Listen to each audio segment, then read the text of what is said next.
Hello everyone. इस lecture में हम लोग टू पोर्ट नेटवर्क से रिलेटेड प्रॉब्लम सॉल्व करेंगे।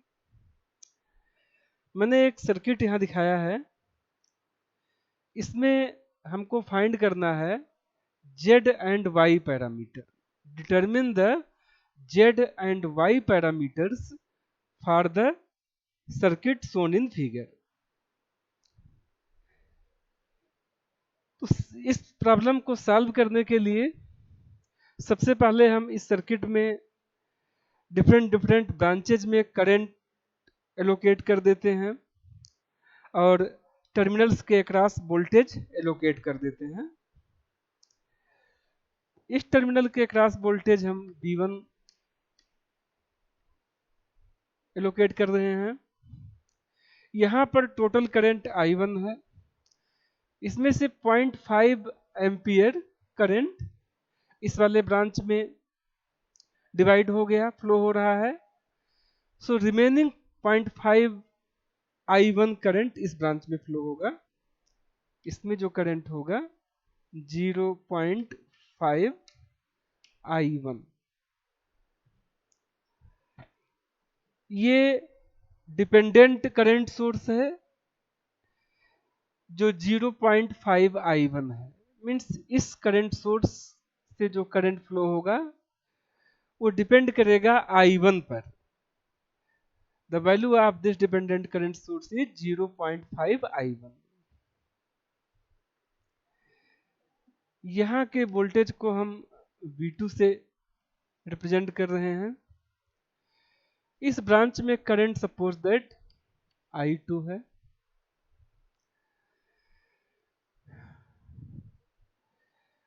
तो इस ब्रांच में 200 ओम वाले ब्रांच में जो करंट होगा, यहां से I2 करंट आ रहा है और यहां से 0.5 I1।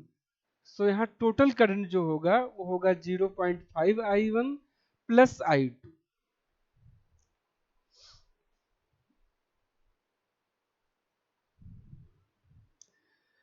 सो इस ब्रांच में जो करंट होगा ये है I2 प्लस 0.5 I1। यहाँ पर 0.5 I1 इनकमिंग करंट है, I2 इनकमिंग करंट है और ये आउटगोइंग करंट है। तो incoming equals outgoing current. So current in this branch will be I2 plus 0.5 I1। अब हम Z पैरामीटर की इक्वेशन लिखते हैं। Z पैरामीटर का इक्वेशन है V1 equals Z11 I1 plus Z12 I2 and V2 equals Z21 I1 plus Z22 I2।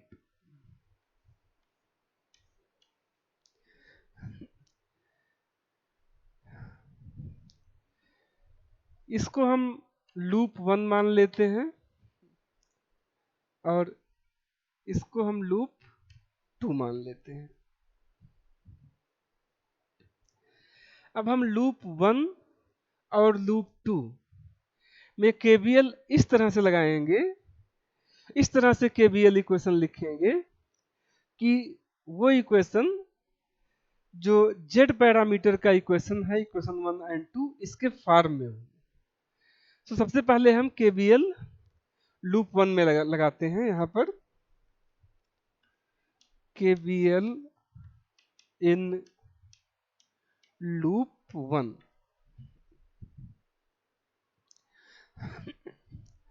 इस 100 ओम में जो टोटल करंट फ्लो हो रहा है ये 0.5 I1 है और यहाँ देखिए 0.5 I1 करंट का डायरेक्शन और लूप का डायरेक्शन सेम है। सो इसके अक्रॉस जो वोल्टेज होगा वो होगा 100 इंटू 0.5 I1 और पोलरिटी इस तरह से होगी।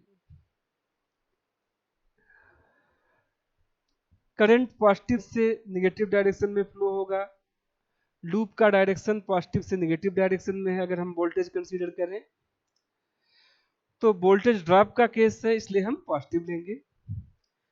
तो यहां हम लिखेंगे 100 इंटू इस ब्रांच में जो करंट है 0.5 I1, 0.5 I1, 100 इंटू 0.51 इस ब्रांच के अक्रॉस वोल्टेज है, और ये वोल्टेज ड्रॉप का केस है, इसलिए हमने पॉजिटिव लिया है।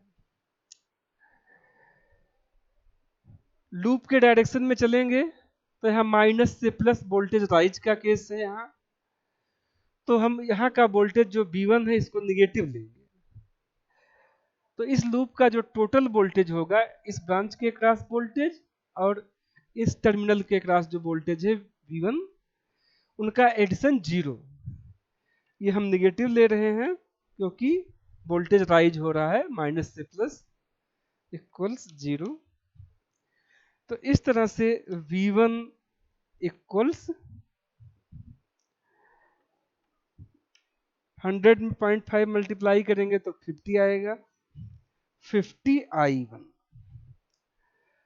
और इसको हम ऐसे भी लिख सकते हैं 50 I1 प्लस 0 I2 इक्वेशन 3।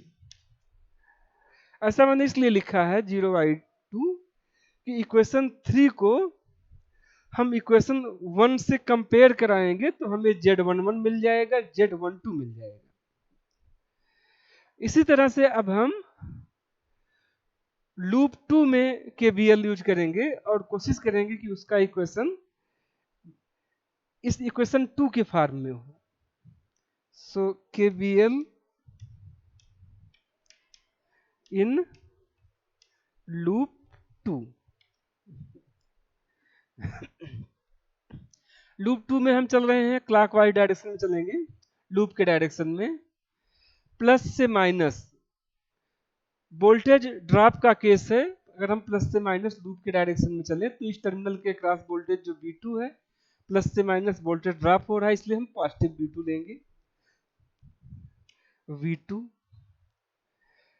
अब यहां हम इस 200 ओम के अक्रॉस वोल्टेज लेंगे और दोनों वोल्टेज को ऐड कर देंगे और इक्वल 0 करेंगे।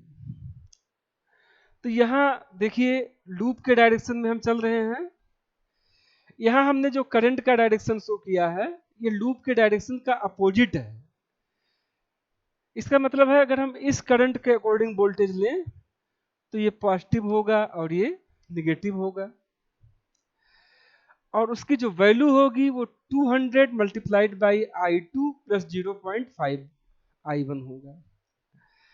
तो ऐसे अगर हम लूप के डायरेक्शन में वोल्टेज को कंसीडर करेंगे तो ये माइनस से प्लस मींस वोल्टेज राइज का केस होगा, और वोल्टेज अगर है तो हम उसको निगेटिव लेते हैं। यहाँ हमने वोल्टेज ड्रॉप लिया था तो हमने पॉजिटिव लिया, और यहाँ माइनस से प्लस जाएंगे क्लॉकवाइज लूप के डायरेक्शन में तो ये हम निगेटिव वोल्टेज लेंगे। तो यहाँ लिखेंगे माइनस वोल्टेज की वैल्यू होगी रेजिस्टेंस मल्टीप्लाइड बाय इस ब्रांच में करंट, 200 इंटू करंट है I2 plus 0.5 I1, I2 plus 0.5 I1। अभी हमें इसके अक्रॉस वोल्टेज और ऐड करना है। इस करंट के डायरेक्शन के अकॉर्डिंग इसके अक्रॉस वोल्टेज इस तरह से होगा, ये प्लस होगा ये माइनस होगा, और उस वोल्टेज की जो वैल्यू होगी वो 300 इंटू I2 होगा। क्लॉकवाइज डायरेक्शन में चलने पर ये माइनस से प्लस हो रहा है, मींस वोल्टेज राइज हो रहा है, तो इसको हमें निगेटिव लेना होगा। तो minus 300 into I2, 300 into I2 equals 0। अब इसको हम सिंप्लीफाई करेंगे तो ये होगा सिंप्लीफाई करने पे V2 minus 200 I2, 200 and 0.5 means 100 I1 minus 100 I1 minus 300 I2। अब इसको हम मिटा दे रहे हैं, माइनस 300 I2, ये इक्वल्स 0।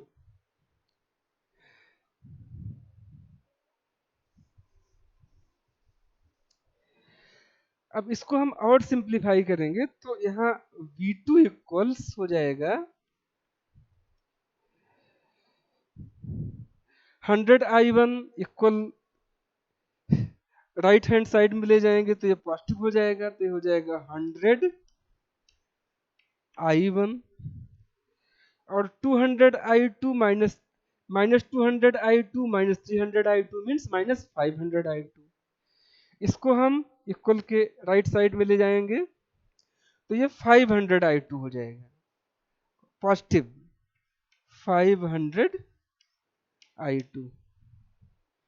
तो इस तरह से हम इक्वेशन 4 लिखेंगे।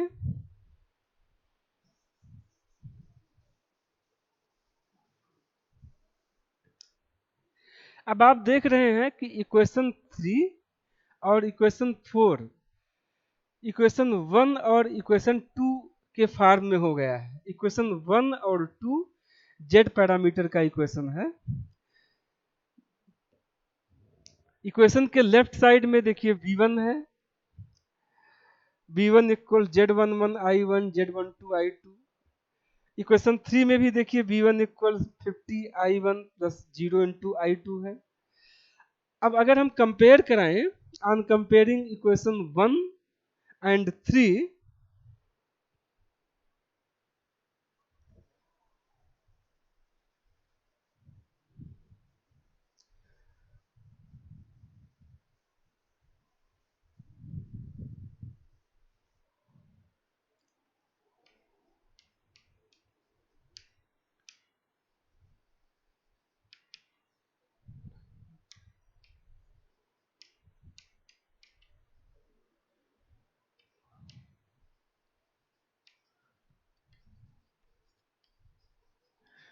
वन एंड 3 को कंपेयर कराएंगे तो हमें Z11 मिलेगा 50 ओम,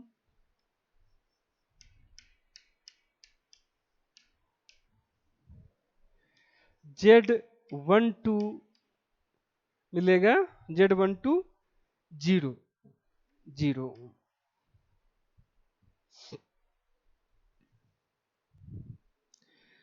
इसी तरह से अगर हम इक्वेशन 2 और 4 को कंपेयर करें, इक्वेशन 2 एंड 4,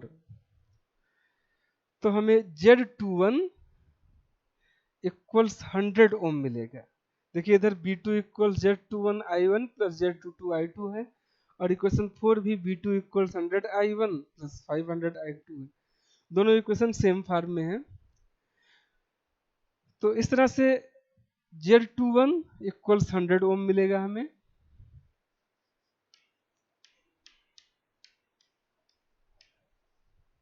और Z22 I2 का जो कोफिशिएंट है इससे कंपेयर कराएंगे इक्वेशन 4 में तो हमें 500 ओम मिलेगा। Z22 इक्वल्स 500 ओम। तो इस तरह से हमने जेड पैरामीटर फाइंड किया। हमने केवीएल इक्वेशन लिखा और उसको इस फॉर्म में लिखा कि वो जेड पैरामीटर के इक्वेशन से मैच कर जाए। उसके बाद I1 और I2 के कोफिशिएंट्स को हमने कंपेयर किया और जेड पैरामीटर फाइंड किए। अब हम वाई पैरामीटर फाइंड करेंगे।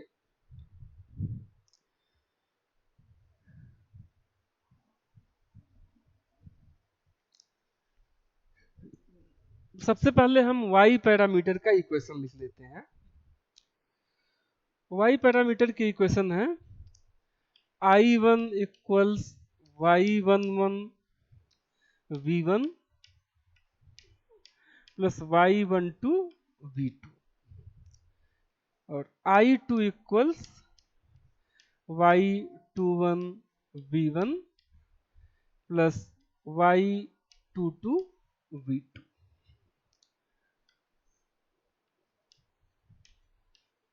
हमने y पैरामीटर का इक्वेशन लिख लिए। अब इक्वेशन 1 एंड 2, इन दोनों इक्वेशन को इस तरह से कन्वर्ट करेंगे कि ये y पैरामीटर के इक्वेशन 5 और 6 के फॉर्म में हो जाए।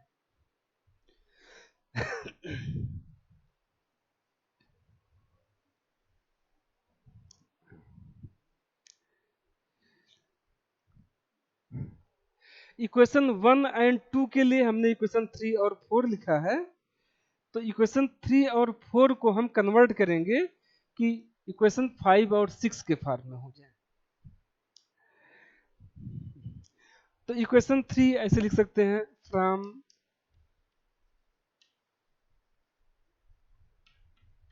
Equation 3,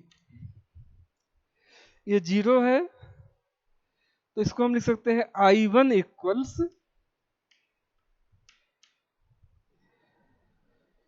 1/50 into V1।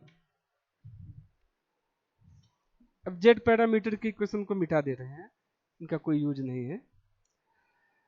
Equation number 3 जो कि हमने लिखा था जेड पैरामीटर के इक्वेशन के फॉर्म में, उसको हमने लिखा है I1 इक्वल्स 1/50 इंटू V1 और इसको हम आगे ऐसे लिख सकते हैं 0 इंटू V2। अब आप देखिए कि ये इक्वेशन जो हमने इस फॉर्म में कन्वर्ट कर दिया, ये और 5 मैच कर रहे हैं, तो इनको अगर हम कंपेयर कराएंगे तो y11 और y12 हमें मिल जाएगा। इसको हम इक्वेशन नंबर 7 लिख दे रहे हैं।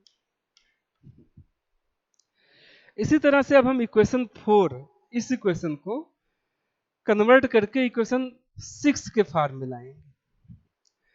तो यहां देखिए, इसको हम ऐसे लिखेंगे 500i2 equals V2 minus 100i1। 500i2 equals V2 minus 100i1।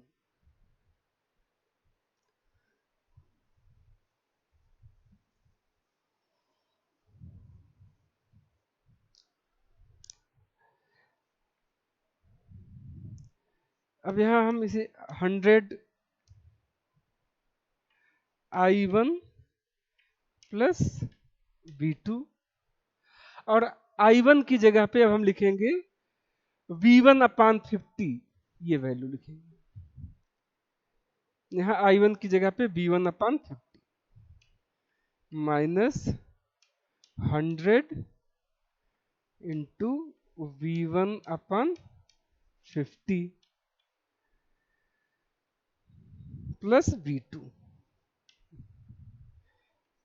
500i2 और I2 इक्वल्स, तो ये कैंसिल होकर के 2 हो जाएगा, तो ये होगा 2V1/500 माइनस प्लस 1/500 V2। तो इस इक्वेशन को हम यहां लिख रहे हैं I2 इक्वल्स, ये 250 हो जाएगा minus 1/250 V1 plus 1/500 V2। Equation 8।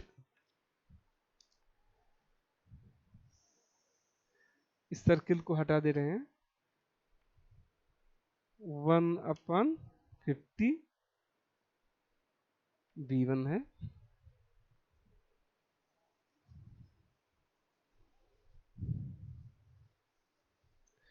अब इक्वेशन 7 को इक्वेशन 5 से कंपेयर कराएंगे। तो आप देखिए इक्वेशन 7 को 5 से कंपेयर कराने पे हमें y11 इक्वल्स 1/50 y पैरामीटर है, इसका यूनिट मो होगा, तो हमें मिलेगा y11 इक्वल्स 1/50 मो, और y12 यहाँ 0 है, तो y12 इक्वल्स 0 मो। इसी तरह से अब हम इक्वेशन नंबर 6 और 8 को कंपेयर कराएंगे।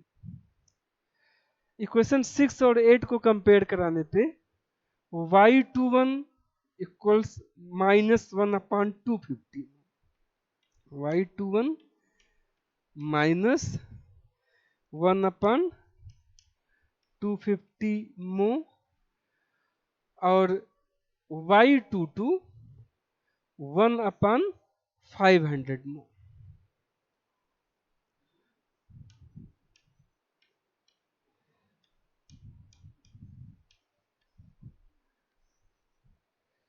इस तरह से हमने y पैरामीटर फाइंड किए।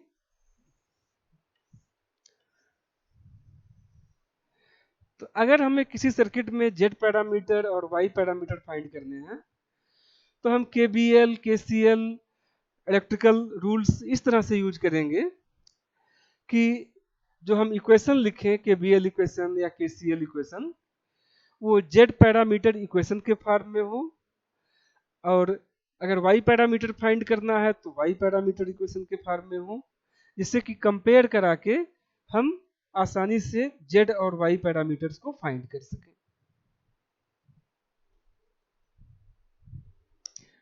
अब हम लोग एक क्वेश्चन और सॉल्व करते हैं। ये मैंने दूसरा क्वेश्चन लिया है, determine the hybrid parameters for the circuit shown in figure. इस सर्किट में हमें हाइब्रिड पैरामीटर फाइंड करना है। तो हाइब्रिड पैरामीटर जो कि 2 पोर्ट नेटवर्क के पैरामीटर हैं, उनको फाइंड करना है। इस सर्किट को हम एक 2 पोर्ट नेटवर्क की तरह अब रिप्रेजेंट करेंगे।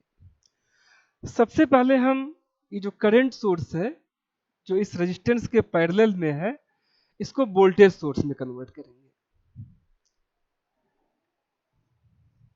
सर्किट को हम रीड्रा करते हैं, R1 I1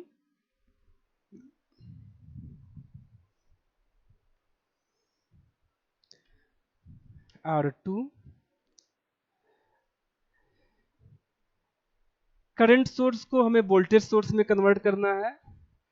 तो इस रेजिस्टेंस के सीरीज में हम एक वोल्टेज सोर्स लगाएंगे जिसकी वैल्यू होगी इस करंट सोर्स के वैल्यू और इस रेजिस्टेंस के वैल्यू के मल्टीप्लिकेशन के बराबर। मीन्स यहां हम एक डिपेंडेंट वोल्टेज सोर्स लगाएंगे,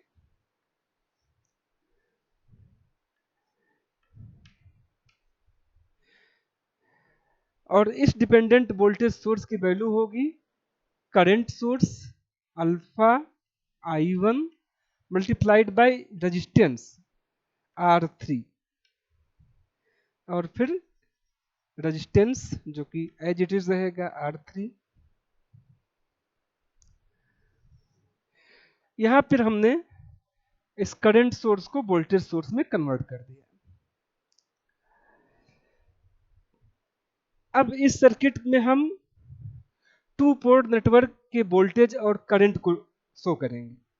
इसको पोर्ट 1 ले लेते हैं और इसको पोर्ट 2 ले लेते हैं।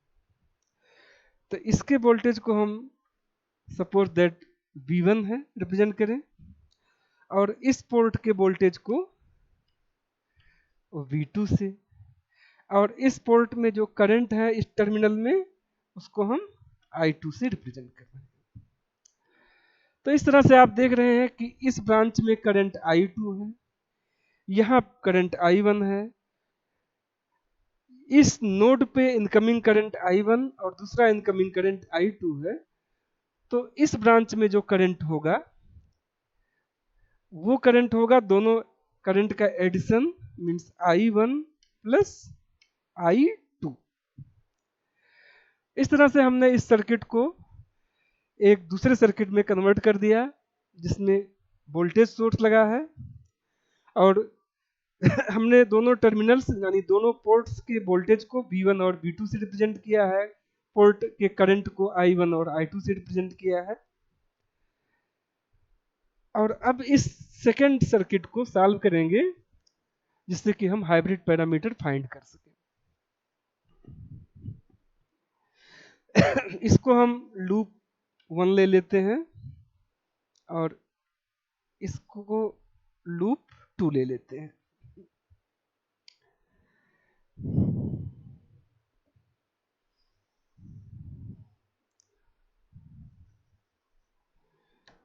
लूप 1 में रेजिस्टेंस R1 है, R2 है और ये टर्मिनल है जिसके अक्रॉस वोल्टेज V1 है। लूप 2 में ये एलिमेंट है वोल्टेज सोर्स, रेजिस्टेंस और इस टर्मिनल का वोल्टेज V2 और ये रेजिस्टेंस R2। एच पैरामीटर का इक्वेशन हम शुरुआत में लिख लेते हैं। एच पैरामीटर का इक्वेशन होता है V1 equals H11 I1 plus H12 V2 और I2 equals H21 I1 plus H22 V2। Equation 1 and equation 2। हमें एच पैरामीटर फाइंड करने हैं तो हमने एच पैरामीटर के इक्वेशन को लिख लिया है।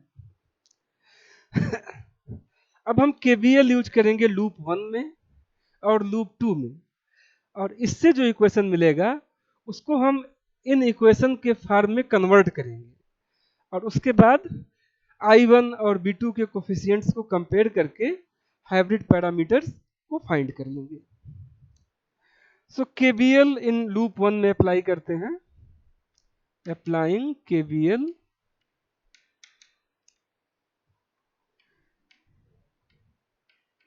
in loop 1. KVL means the algebraic sum of all the voltage in the loop is equal to 0. इस रेजिस्टेंस में करंट के डायरेक्शन के अकॉर्डिंग जो वोल्टेज डेवलप होगा वो इस तरह से होगा और उसकी वैल्यू होगी I1 इंटू R1। लूप के डायरेक्शन में चलेंगे तो वोल्टेज ड्रॉप का केस आ रहा है, पॉजिटिव से नेगेटिव हम जा रहे हैं। वोल्टेज ड्रॉप हम पॉजिटिव लेते हैं तो इसके अक्रॉस जो वोल्टेज होगा वो हम लिखेंगे I1 R1।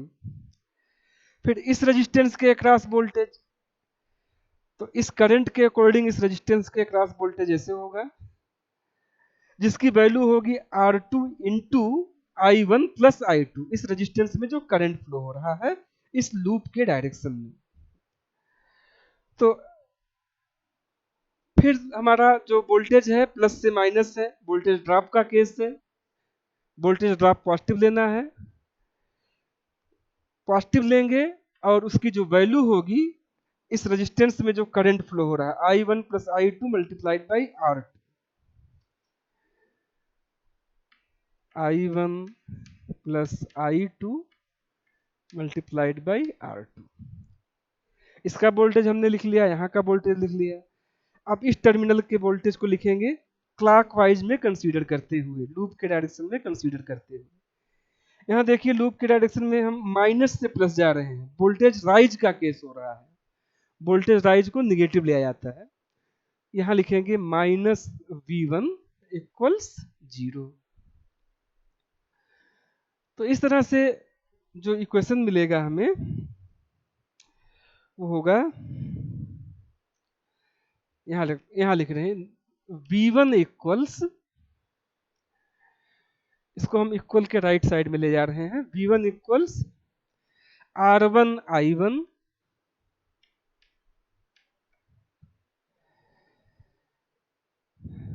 यहाँ I1 प्लस R2 हो जाएगा, तो हम R1 और R2 कॉमन लेकर के, sorry, R1 plus R2 into I1 लिख रहे हैं। ये I1 R1 है और ये I1 R2 हो जाएगा।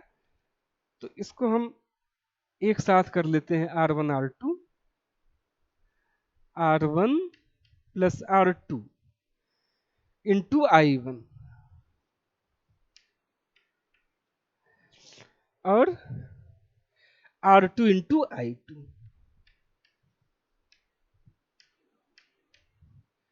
ये इक्वेशन 3।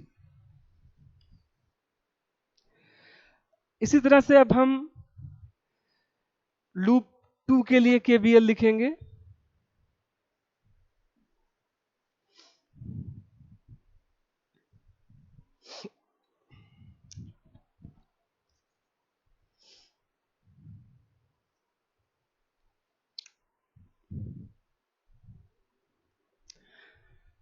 Applying KVL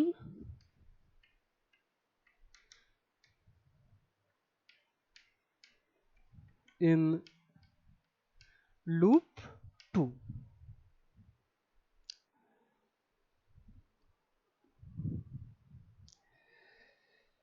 हम यहां से शुरुआत करते हैं। लूप के डायरेक्शन में चलने पे, क्लॉकवाइज डायरेक्शन में चलने पे माइनस से प्लस आ रहा है, वोल्टेज राइज का केस है।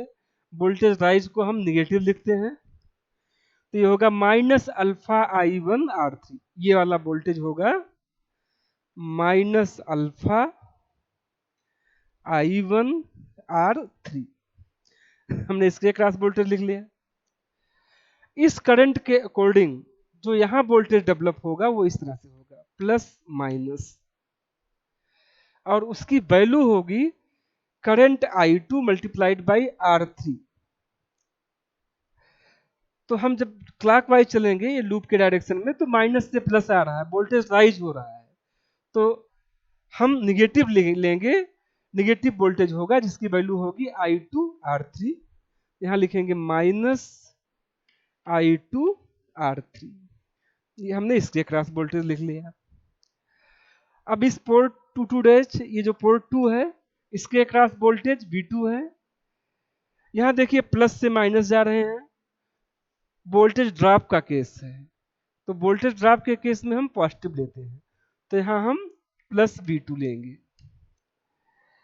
अब इसके क्रॉस वोल्टेज हमने लोग कंसीडर किया, यहाँ वोल्टेज ले लिया, इसके क्रॉस ले लिया, लास्ट वोल्टेज ये बचा है। इस लूप में सारे वोल्टेज को ऐड किया है, केवल ये अभी बचा हुआ है। इस करंट के अकॉर्डिंग I1 प्लस I2 जो कि डाउनवर्ड फ्लो हो रहा है, इसके अकॉर्डिंग जो वोल्टेज डेवलप होगा R2 के क्रॉस वो इस तरह से होगा, प्लस यहाँ माइनस यहाँ, और उसकी जो वैल्यू होगी वो होगी I1 plus I2 into R2। तो जब हम लूप के डायरेक्शन में चलेंगे यहां से, तो ये माइनस से ये प्लस है, माइनस से प्लस जाएंगे, देखिए लूप क्लॉकवाइज डायरेक्शन में है, तो माइनस से प्लस जाएंगे, वोल्टेज राइज का केस आएगा, तो हम यहां निगेटिव लिखेंगे। निगेटिव में R2 into I1 plus I2 equals 0। इस तरह से हमने इस सर्किट के लूप 2 के लिए KVL इक्वेशन लिख लिया है। अब इसको हम सिंप्लीफाई करेंगे।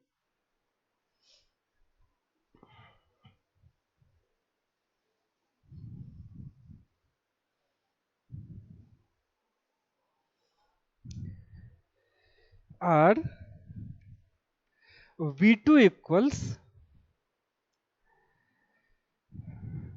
इस अब इस V2 को छोड़ के जो सारे टर्म्स हैं उनको हम इक्वल के राइट साइड में ले जाएंगे, तो पॉजिटिव हो जाएंगे। तो ये होगा माइनस अल्फा आर, सॉरी, इसको राइट हैंड साइड ले जाएंगे तो पॉजिटिव हो जाएगा, plus alpha R3 I1 plus R3 I2, इसको हम मल्टीप्लाई कर देते हैं, plus R2 I1 plus R2 I2। हमने इस इक्वेशन को इस फॉर्म में लिख दिया है। अब हम यहाँ I1 और I2 को एक साथ कर लेते हैं। I1 में एक ये टर्म है अल्फा R3 और ये R2 I1 है प्लस R2, ये I1 हो गया। I2 में एक है R3I2 और R2I2 एक साथ कर लेते हैं, R2 plus R3 into I2। तो एक इक्वेशन हमने इस तरह से ये लिखा, इसको हम इक्वेशन 4 ले लेते हैं।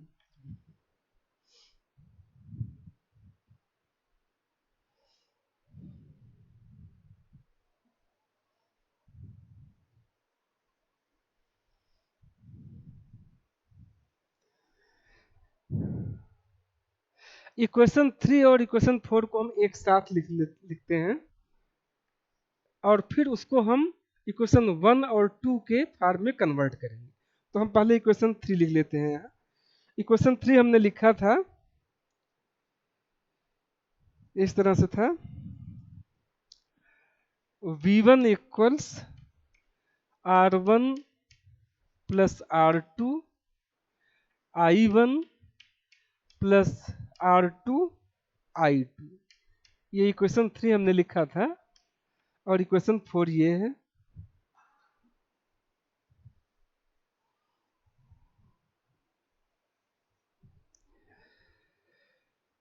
केवीएल यूज करके हमने दो इक्वेशन लिखे हैं। अब हमारा नेक्स्ट स्टेप है इन इक्वेशन 3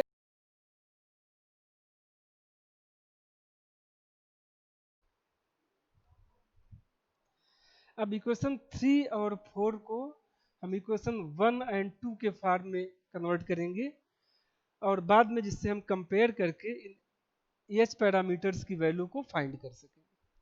इक्वेशन नंबर 4 को हम इस तरह से लिखेंगे, पहले हम ये टर्म लिखेंगे, ये होगा R2 plus R3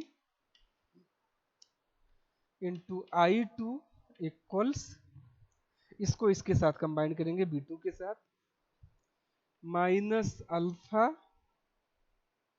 R3 plus R2 two I1 plus B2। इस तरह से हमने इसको पहले लिखा है और I2 equals minus alpha R3 plus R2 अपान R2 plus R3, R2 plus R3 into I1 plus 1 अपान R2 plus R3 into V2। इसको इक्वेशन नंबर 5 लिख रहे हैं। आप देख रहे हैं इक्वेशन नंबर 2 और इक्वेशन नंबर 5 ये दोनों एक ही फॉर्म में है। यहाँ I2 इक्वल्स S21 I1 है, यहाँ I2 इक्वल्स ये टर्म है और I1 है, S22 V2 है, यहाँ ये टर्म और V2 है। मीन्स S21 की जगह पे हम ये लिखेंगे और S22 की जगह पे ये लिखेंगे जब हम कंपेयर करेंगे। अब हम इक्वेशन 3 को कन्वर्ट करेंगे इक्वेशन 1 के फॉर्म में। इसके लिए इक्वेशन 3 में I2 के जगह पे ये I2 की वैल्यू इस इक्वेशन से पुट करेंगे।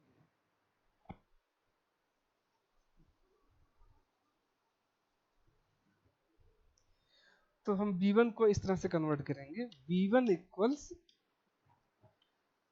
R1 plus R2 I1 plus R2 और I2 की जगह पे ये पूरा एक्सप्रेशन जो कि minus alpha R3 plus R2 अपान R2 plus R3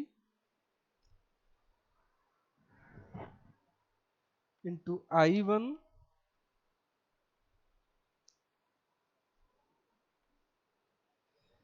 plus 1/R2 plus R3 into V2।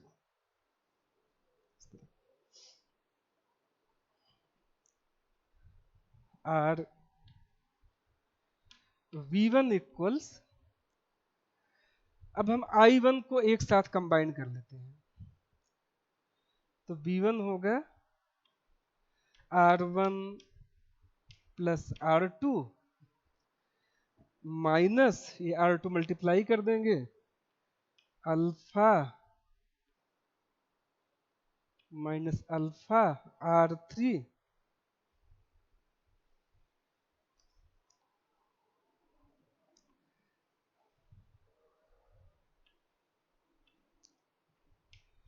Plus R2 यहाँ मल्टीप्लाई कर देते हैं R2 upon R2 plus R3 to I1 हमने यहां से कॉमन ले लिया है, प्लस अब ये R2 यहां मल्टीप्लाई करेंगे तो ये होगा R2 अपान R2 plus R3 into V2। इसको इक्वेशन नंबर 6 ले लेते हैं। तो इस तरह से हमने इक्वेशन 3 और 4 को इक्वेशन 5 और 6 में कन्वर्ट किया है।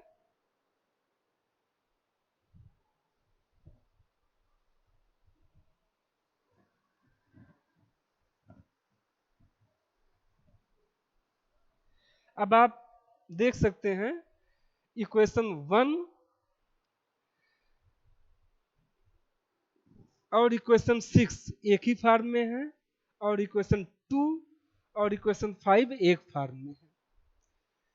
तो अब हम इक्वेशन 1 और इक्वेशन 6 को कंपेयर कराएंगे। V1 equals H11 I1 H12 V2 है, यहाँ V1 equals this term into I1 plus this term into V2 है। तो कंपेयर कराने पे हमें H11 मिलेगा ये term R1 plus R2 minus alpha R3 plus R2 अपान R2 प्लस R3। H11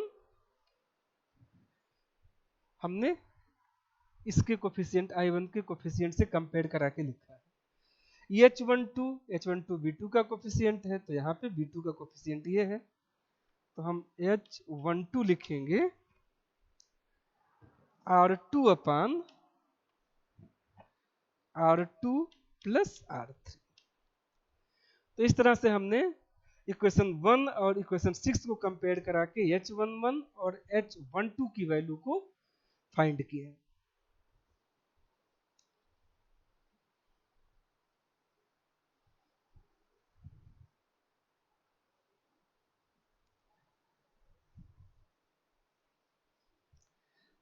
अब हम इक्वेशन 2 और 5 को कंपेयर करेंगे। यहाँ देखिए I2 इक्वल्स H21 I1 है, यहाँ I2 equals this term I1 है, फिर H22 इंटू V2 है, यहाँ ये टर्म है और V2 है। तो जब कंपेयर कराएंगे कोफिशिएंट्स I1 और V2 के, तो हमें H21 मिलेगा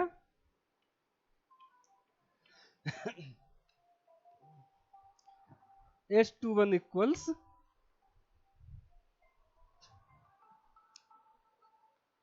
ये 5 को कंपेयर कराना है तो ये टर्म मिलेगा माइनस अल्फा R3